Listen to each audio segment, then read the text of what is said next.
I remember when they introduced English as a subject in school.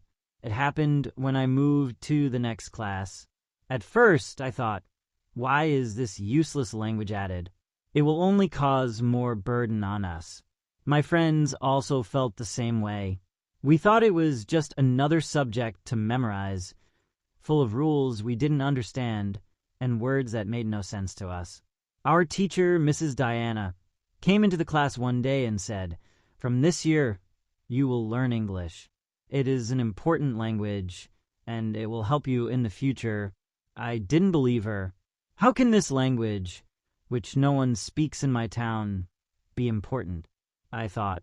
The first English class was confusing. Mrs. Diana began by writing the alphabet on the board. I already knew the English alphabet from the labels on board, but I didn't know how to use them. She taught us how to pronounce each letter, A, B, C, and so on. Some letters were easy, but others, like W and R, were strange to me. Then she wrote simple words on the board: cat, dog, bat. These were easy to understand because she drew pictures to help us. I thought, maybe this isn't so bad. But then she moved on to sentences, and I felt lost again. She wrote, "The cat is on the mat." I couldn't figure out why anyone would care about a cat on a mat.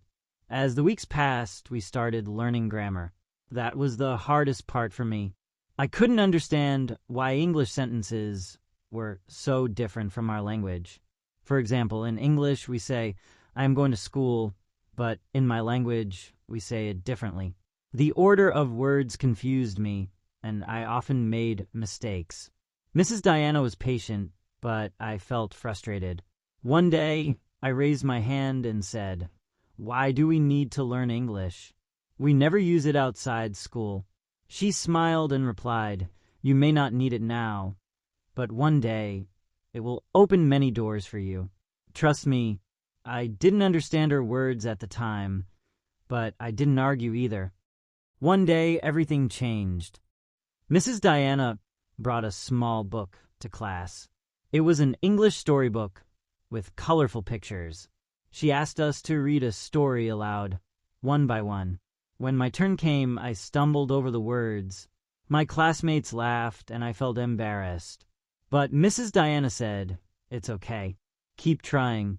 The story was about a boy and his dog. Even though I didn't understand every word, I started to enjoy the story. I liked how the boy and his dog went on adventures. After that, I borrowed the book to take home. I read it slowly, looking up the meanings of new words. For the first time, I felt that English wasn't just a subject. It was a way to discover stories.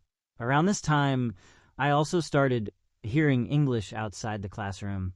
On the radio, there were songs and announcements in English. At first, I didn't pay attention, but then I realized I could recognize some of the words we had learned in school. One day, I heard an English advertisement for a new product. I didn't understand everything, but I caught words like new and special. I felt proud of myself. It was a small thing, but it made me believe I could learn more. In school, Mrs. Diana gave us daily exercises to practice English. She asked us to write sentences, read stories, and even have small conversations in class. At first, I hated these exercises. I didn't see the point, but slowly they started to help. I remember the first time I successfully answered a question in English. Mrs. Diana asked, "What is your favorite color?" And I replied, "My favorite color is blue." It was a simple sentence, but it felt like a big achievement. The real turning point came when my cousin, who lived in the city, came to visit. He spoke fluent English, and everyone in my family was impressed. He told us how English had helped him get a good job and make new friends. I was curious and asked him, "How did you learn English so well?" He said, "I practiced every day. I read books, watched movies, and talked to people in English whenever I could." This inspired me. I wanted to be like him. From that day, I decided to take English seriously.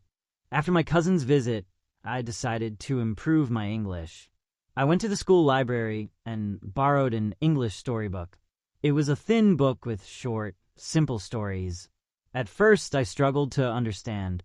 I had to stop after every sentence to check the meaning of words in my dictionary. One story was about a farmer and his clever donkey. Even though it took me almost an hour to finish reading it, I felt proud. I understood the story. Slowly, I began to enjoy reading. Each story was like a little adventure, and I learned new words along the way. I also realized that reading helped me understand sentence structure. I noticed how words were arranged differently in English compared to my language. This made it easier for me to write sentences correctly in my homework. One day, my teacher suggested watching English movies. She said it would help us hear how words are pronounced and how sentences are spoken naturally. I borrowed a DVD from a friend and watched my first English movie. At first, it was confusing. The characters spoke too fast and I couldn't keep up. But I kept watching. I turned on the subtitles and matched the words with the scenes. Slowly, I started to recognize common phrases like, "How are you?" and "What's your name?" Music also became a big part of my learning. My cousin shared some English songs with me, and I listened to them on repeat. I couldn't understand all the lyrics, but I sang along anyway. Over time, I realized I could pick up new words and phrases from the songs. As my English improved, I felt more confident. One day, our teacher announced an essay competition. She encouraged everyone to participate. The topic was my dream job, and we had to write it in English. I hesitated at first. Writing an essay in English felt like a big challenge, but then I thought, why not try? I spent days writing and rewriting my essay. I asked my teacher to check it for mistakes, and she helped me improve it. On the day of the competition, I submitted my essay nervously. To my surprise, I won second place. My classmates clapped for me, and my teacher smiled proudly. It was a small victory, but it meant a lot to me. Writing and reading were getting easier, but speaking was still hard. I knew I needed practice, so I started looking for opportunities to speak English. One day, I saw a group of tourists in my village. They were asking for directions, and no one could understand them. I decided to help. I walked up to them and said, "Hello, can I help you?" They smiled and asked where the local market was. I gave them directions in simple English, and they thanked me. That small conversation gave me a lot of confidence.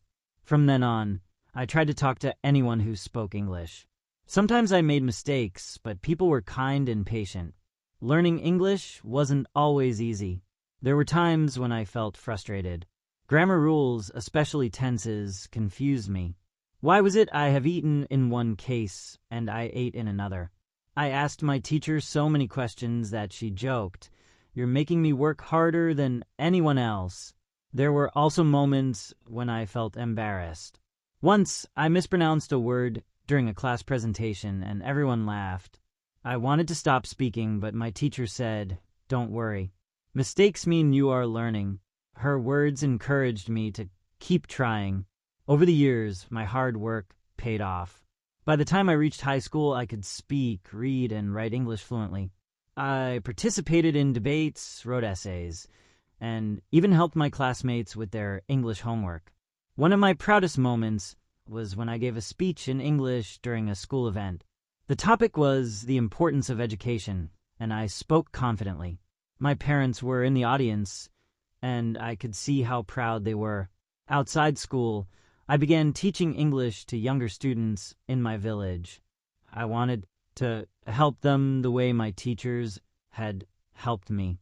I used simple stories, songs, and games to make learning fun for them. Looking back, I can't believe how far I've come. There was a time when I thought English was a useless subject. Now, it has become an important part of my life.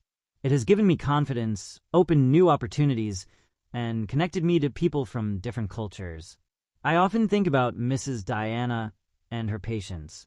She believed in me even when I didn't believe in myself. I am grateful for her guidance and encouragement.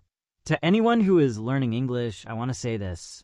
It's okay to feel frustrated. It's okay to make mistakes. Learning a language takes time and effort, but it's worth it. Keep practicing, stay curious, and never give up. This journey taught me that no knowledge is ever useless. What once felt like a burden has become one of my greatest strengths, and for that I am truly thankful.